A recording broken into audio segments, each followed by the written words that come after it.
बिस्मिल्लाहिर्रहमानिर्रहीम। इस वीडियो में मैं आपको बताऊंगा कि ह्यूमन ऑरा होता क्या है, किसको ह्यूमन ऑरा कहते हैं और इसको हम देख सकते हैं या नहीं देख सकते।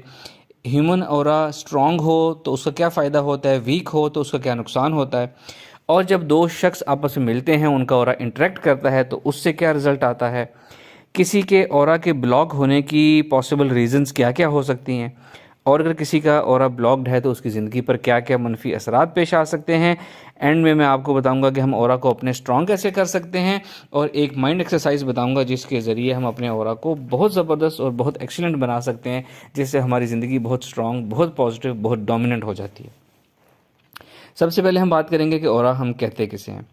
हर इंसान की एक मखसूस खुशबू है, मखसूस रंग है, मखसूस रोशनी है, जो उसकी पहचान है, जो उसकी फ्रीक्वेंसी है, जो उसका ऑरा बनाती है। ये मखसूस ना नज़र आने वाली रोशनी, रंग या शुआएं जो हैं, ये बनती हैं इंसान की सोच से, इंसान की डिटर्मिनेशन से, इंसान के बिलीफ सिस्टम से, और इंसान कितना अपने आप पर यकीन रखता है, अपने आप को कितना वो अच्छा स्ट्रॉन्ग समझता है। इन सब चीज़ों से मिलकर ये हमारा इंसान का ऑरा बनता है, जिसमें मेन चीज़ है हमारी सोच कैसी है, हम अपने ऊपर कितना यकीन रखते हैं। ये चीज़ मेन मैटर करती है। ये एक ना नज़र आने वाली शुआओं का एक हाला हमारे गिर्द बनता है, जो कि साइंस कहती है कि जनरली 8 मीटर्स के रेडियस पर ये मुहित होता है, और ये हम जहाँ भी मूव करते हैं वो 8 मीटर्स हमारे साथ साथ चूँकि मूव कर रहे होते हैं, तो हम अपने ऑरा के साथ जहाँ भी जाते हैं हम मूव करते हैं। और इस 8 मीटर्स के रेडियस को, जिसमें हमारी अपने जिस्म, नफ्स और रूह से निकलने वाली शुआएँ होती हैं, इसको हम ऑरा कहते हैं।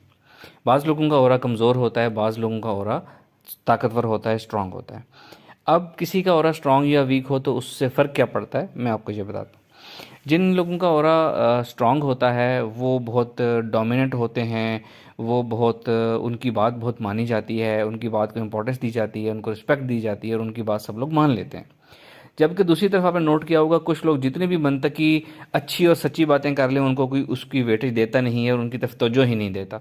ये इसलिए होता है कि जिनका ऑरा कमज़ोर होता है, दूसरों की रूहें या दूसरों का लाशऊर आपके ऑरा को पहचानता है कैसा है, और आपके बातचीत करने से पहले ही वो आपके ऑरा को, उनका लाशऊर आपके ऑरा को महसूस कर रहा होता है, और वो उसी तरह आपको रिस्पॉन्ड करता है। आपका ऑरा स्ट्रांग है तो वो लोग पहले से ही उनका लाशऊरी तौर पर वो तैयार होंगे, उन्होंने आपको अच्छा रिस्पॉन्ड करना है। आपका ऑरा वीक होगा तो आपको वो नेगेटिव रिस्पॉन्ड करेंगे।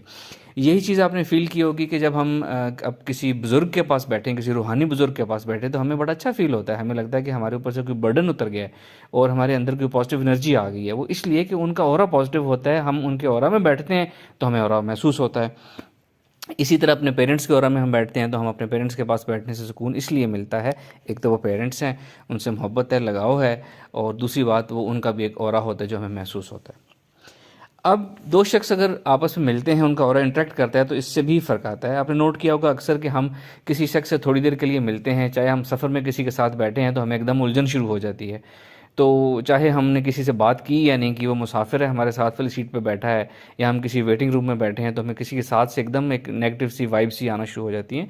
वो इसलिए कि वो उसके ऑरा वीक है या नेगेटिव है उसका ऑरा।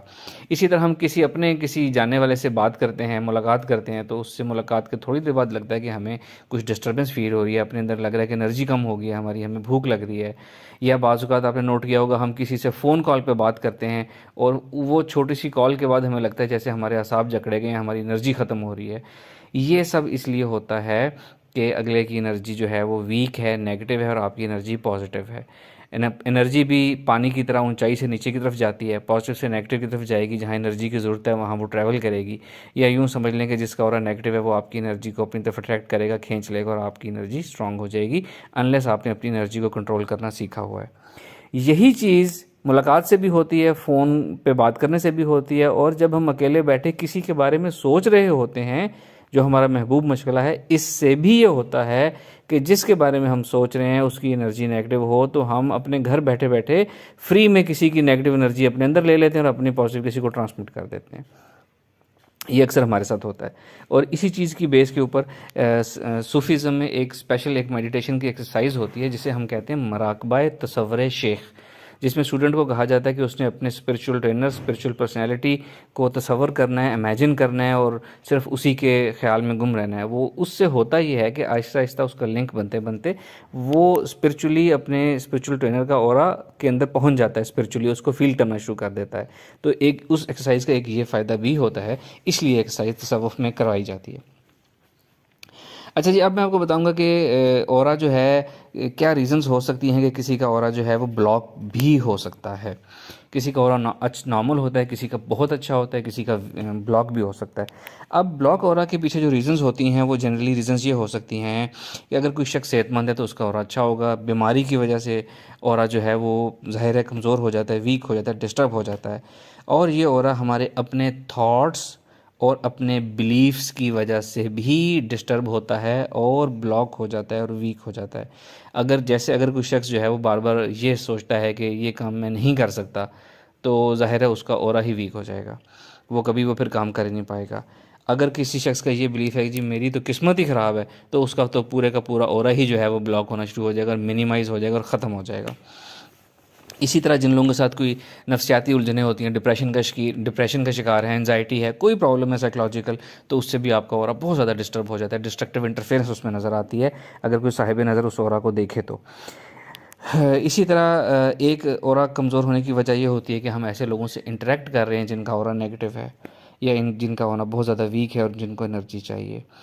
या एक वजह ये होती है कि इस दुनिया में हम हमारे अलावा भी हम तो ज़ाहिरी दुनिया को देख सकते हैं ना इंसानी आंख से। इस दुनिया में बहुत कुछ ऐसा मौजूद है जो हमें ज़ाहिरी आंख से नज़र नहीं आता। अगर ऐसी कोई स्पिरिचुअल एनर्जी या नेगेटिव एनर्जी हमारे पास से गुज़रे, हमारे ऑरा में से गुज़रे या हमारे ऑरा के साथ इंटरफेयर करे, तो उससे भी हमारा ऑरा ब्लॉक हो जाता है। इन सिंपल वर्ड्स में अगर बात कर लूँ, शयातीन की बात कर लूँ, जिन्नात की बात कर लूँ, इसी तरह की जितनी मखलूक है वो भी अगर हमारे ऑरा के साथ इंटरफेयर करे तो हमारा ऑरा उससे बहुत ज़्यादा जो है वो ब्लॉक हो जाता है।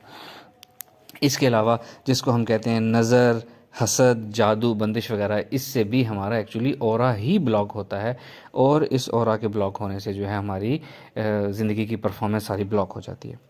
अब ये जितनी भी पॉसिबल रीज़न्स हैं ऑरा ब्लॉक होने की, इनका इफ़ेक्ट हमारे ज़िंदगी पर कैसे आता है कि किसी शख्स का अगर ऑरा ब्लॉक हो गया है तो उसका इफ़ेक्ट इस तरह आएगा कि जितना भी वो इस दुनिया में काम कर रहा है, मेहनत कर रहा है, अर्निंग की कोशिश कर रहा है, जॉब कर रहा है या हार्ड कोई प्रोजेक्ट कर रहा है, तो जितनी भी मेहनत वो करे ना, उसको उतना जल्दी और उतना अच्छा और उतना ज़बरदस्त अवार्ड नहीं मिलता।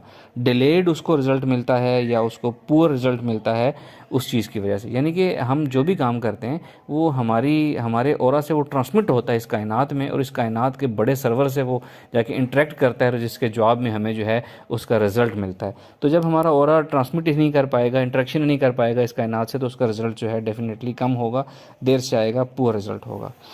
इसके अलावा जिनका ऑरा ब्लॉक होता है उनको ये महसूस होता है, बल्कि प्रैक्टिकली ऐसा होता भी है कि वो इतनी सलाहियतें और काबिलियत होने के बावजूद अपनी जहनी और जिस्मानी सलाहियतों का खुल के इस्तेमाल कर ही नहीं पा रहे। जो वो काम कर सकते हैं वो भी खुल के नहीं कर पा रहे। इसकी वजह भी इसकी एक वजह ऑरा का ब्लॉक होना हो सकती है। और इसी तरह जिनका ऑरा ब्लॉक होता है उनको अपनी माइंड या बॉडी ब्लॉक सी जकड़ी हुई सी फील होती है। और इसके अलावा उनकी हेल्थ डिस्टर्ब हो सकती है, उनकी नींद डिस्टर्ब हो सकती है, उनको नींद बार बार टूटना, डिस्टर्ब नींद होना और बुरे ड्रीम्स आना भी हो सकता है। जो लोग बीमार हैं, किसी वजह से मेडिसिन ले रहे हैं, जिस तरह परफॉर्मेंस का रिज़ल्ट देर से या पूरा रिज़ल्ट आ रहा है, इसी तरह मेडिसिन का रिज़ल्ट भी रुक सा जाता है, देर से आता है, फ़ौरन मेडिसिन असर नहीं करती। ये भी एक ऑरा ब्लॉक होने की रीज़न हो सकती है। और इंसान को ओवरऑल ऐसे लगता है जैसे उसकी ज़िंदगी को चेन लगी हुई, वो ब्लॉक है। ये सबको नहीं फील होता, कुछ लोग ये फील कर सकते हैं। तो इस तरह के रिज़ल्ट्स जो हैं, इफ़ेक्ट्स हमारी ज़िंदगी पे आ सकते हैं अगर हमारा ऑरा ब्लॉक हो तो। अच्छा, अब हम अपना ऑरा जो है वो उसको कैसे क्लीन कर सकते हैं, उस ऑरा को कैसे ठीक कर सकते हैं। सबसे पहले हमने बात की कि थॉट्स की बात की हमने और बिलीफ्स की बात की। पहले तो अपने थॉट्स ठीक करें, पॉजिटिव थॉट्स लेकर आएँ, अपने लिमिटिंग बिलीफ्स को ख़त्म करें, इर्रेशनल बिलीफ्स को ख़त्म करें, उसको पॉजिटिव करें। एक तो ये काम करने से आपका ऑरा बहुत अच्छा हो जाएगा। दूसरा, अपने ऊपर यकीन रखें, अपनी ज़ात के ऊपर यकीन पैदा करें, अपनी नज़र में अपनी वैल्यू बढ़ाएं, इससे ऑरा स्ट्रॉन्ग होगा। अपनी सोचों को स्ट्रॉन्ग करें, अपने इरादे की ताकत को स्ट्रॉन्ग करें, अपनी पावर ऑफ इंटेंशन को स्ट्रॉन्ग करें, अपने अंदर डिटर्मिनेशन पैदा करें, इससे भी आपका ऑरा स्ट्रॉन्ग स्ट्रॉन्ग होगा। और एक थोड़ी डिफरेंट चीज़ है कि कोई ना कोई ज़िक्र अज़कार करते रहें, कोई ना कोई तस्बीह जो आपको पसंद हो, कोई कलमा है, अल्लाह ताला का नाम है, कोई चीज़ जो आपको पसंद हो उसको रेगुलरली अपनी ज़िंदगी में तस्बीहात में शामिल करें। इन कलमात पढ़ने से भी हमारे ऑरा के अंदर बहुत ज़्यादा पावर पैदा होती है, और लेकिन इसका रेगुलरली करना शर्त है, तो ही वो रेगुलरली आपके ऑरा का हिस्सा बनेगी। ये इन चीज़ों के ज़रिए हम अपने ऑरा को स्ट्रॉन्ग कर सकते हैं। और लास्टली एक माइंड एक्सरसाइज है जो कि बहुत ज़्यादा ऑरा को स्ट्रॉन्ग करती है, बूस्ट देती है। वो एक्सरसाइज इस तरह है कि सबसे पहले आपने किसी खामोश पुरस्कून जगह को तलाश करना है, वहाँ आराम से लेट जाना है, बैठ जाना है टेक लगा के, जिस्म जहन को ढीला छोड़ना है, अपने जहन को थोड़ी देर के लिए ख़ाली करना है, सोचों से ख़ाली करना है। और उसके बाद जब आप थोड़ी देर सुकूत इख्तियार कर लेंगे तो उसके बाद आपने ये तसव्वुर और महसूस करना है कि आपके सर के अंदर सेंटर ऑफ़ योर हेड एक स्ट्रॉन्ग एनर्जी का सोर्स है, जिससे आहिस्ता आहिस्ता एनर्जी चारों तरफ सफ़ीर की शक्ल में बाहर निकल रही है, और सर से बाहर निकल के आपकी बोन से, बॉडी से निकल के आपके इर्द गिर्द फैल रही है, जहाँ बैठे हैं उस कमरे की दीवारों तक जा रही है, उसके छत तक जा रही है और दीवारों से बाहर निकल रही है। ये फ़ील करना शुरू में थोड़ा सा मुश्किल होता है, आहिस्ता आहिस्ता प्रैक्टिस करते रहें तो आहिस्ता आहिस्ता आपको कुछ लाइट सी एनर्जी सी नज़र आ सकती है, ट्रांसपेरेंट या कलरफुल नज़र आ सकती है, अपनी बॉडी में हरारत फ़ील हो सकती है, वार्मथ फ़ील हो सकती है। तो ये आहिस्ता आहिस्ता डेवलप होता है।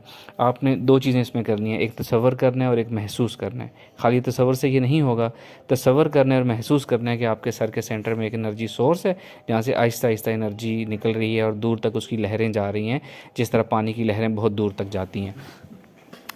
ये शुरू में जब आप पहली दफ़ा करेंगे तो वो आहिस्ता आहिस्ता थोड़ा टाइम लेंगी, वो आपके हेड के अंदर जो एनर्जी सोर्स है, जैसे कोई भी मशीन जो ऑन करें थोड़ा सा वार्म अप होती है, उसके बाद वो एनर्जी निकालना शुरू करती है, इस तरह आहिस्ता आहिस्ता वो एनर्जी निकलना शुरू हो जाएगी। आपने तसव्वुर करना है, महसूस करना है, एनर्जी खुद ब खुद निकलेगी। इसी तरह अपने सर से एनर्जी निकालनी है, बहुत ज़्यादा एनर्जी निकालनी है। निकलने वाली लहरों को दूर जाता हुआ देखें, फिर अपनी तवज्जो अंदर लेकर आएँ, नई लहरों को निकलता हुआ देखें, महसूस करें, फिर उनको दूर जाता हुआ देखें। 2-3-4 मिनट पहले आपने सर के अंदर से निकलती है तो ये रेज़ तसव्वुर करनी है, फिर आप अपने सेंटर ऑफ चेस्ट पे अपना तसव्वुर ले आना है कि आपका ब्रेन या आपका माइंड या आपका कैमरा सेंटर ऑफ चेस्ट आ गया, वहाँ से अंदर से देखें कि वहाँ से रेज़ इसी तरह निकल रही हैं चारों तरफ, और पहले नई रेज़ निकल रही हैं, दूर तक जा रही हैं, फिर नई रेज़ को निकलता हुआ देखें, दूर तक जा रही हैं, बहुत स्ट्रॉन्ग, सीने से बहुत स्ट्रॉन्ग रेज़ निकलती हैं। और फिर थर्ड आपने अपने एब्डोमेन के ऊपर आ जाना है कि आपके सेंटर ऑफ एब्डोमेन, पेट के अंदर एक जगह है जहाँ से स्ट्रॉन्ग एनर्जी रेज़ निकल रही हैं, वो आहिस्ता आहिस्ता जगह वार्म अप होगी, वो रेज़ निकलेंगी और बहुत दूर तक जाता हुआ देखें इनको, फिर वापस आएँ, फिर जाता हुआ देखें। पहले 1-2 दिन करेंगे तो आपको बिल्कुल फ़ील नहीं होगा, आपको लगेगा कि आप कोई एक मसनूई सी एक्सरसाइज कर रहे हैं। तीसरे चौथे दिन आप करेंगे तो आपको लगेगा देयर इज़ समथिंग। 5वें छठे दिन आपको महसूस होगा कि मेरे अंदर तो बहुत कुछ है। आहिस्ता आहिस्ता आपको इतना लुत्फ़ आएगा, इतना मज़ा आएगा इस एक्सरसाइज का, इतनी अच्छी फीलिंग आएगी उस एनर्जी के निकलने की कि वो आपके बयान से बाहर है। और जब आप इस तरह ये एक्सरसाइज आपने रोज़ करनी है, जो बिगनर्स हैं पहली दफ़ा कर रहे हैं, आप कम से कम पहले 2 से 3 हफ़्ते इसको ट्वाइस अ डे करें, और उसके बाद आप वंस अ डे लाजमी इसको अपनी ज़िंदगी में शामिल रखें। इससे आपका ऑरा इतना स्ट्रॉन्ग होता है कि यकीन, सबसे पहला फ़ायदा ये होगा कि आपका ऑरा इतना प्योर स्ट्रॉन्ग हो जाएगा, उसके अंदर कोई चीज़, आपके ऑरा के अंदर कोई नेगेटिविटी नहीं आ सकेगी, चाहे वो किसी इंसान की नेगेटिविटी है, चाहे वो कोई इनविजिबल एनर्जी है इस दुनिया की, या जादू है, जिन्नात है, कोई चीज़ आपके ऑरा के अंदर आ ही नहीं सकेगी। दूसरी बात, आपकी पर्सनैलिटी स्ट्रांग होगी, आपका सोच स्ट्रांग होगी, आपका यकीन स्ट्रांग होगा, जिसको आप ख़ुद भी महसूस करेंगे, आपके आसपास रहने वाले भी आपकी उस स्ट्रांग पर्सनैलिटी को महसूस करेंगे और आपको बताएंगे भी, आप इजहार भी करेंगे। और इसके अलावा कि आपके अंदर कॉन्फिडेंस बहुत ज़्यादा बिल्ड होगा, सेल्फ़ एस्टीम बहुत ज़्यादा होगी, और कोई नफ्सियाती बीमारी आपके अंदर नहीं हो सकती अगर आप ये एक्सरसाइज रोज़ाना कर रहे हैं। Anxiety, depression, OCD, negative thinking, over thinking, suicidal thoughts, OCD, schizophrenia, कोई बीमारी उस शख्स को नहीं हो सकती जो ये एक्सरसाइज रोज़ाना एक दफ़ा कर रहा है। इतनी ज़बरदस्त एक्सरसाइज है, और इसके फ़ायदे तो मैंने तो समराइज़ किए हैं, इतने ज़्यादा फ़ायदे हैं इसके, वो बयान से बाहर हैं। तो ये एक्सरसाइज शुरू में आपने ट्वाइस अ डे करनी है, फिर आपने वंस अ डे करनी है,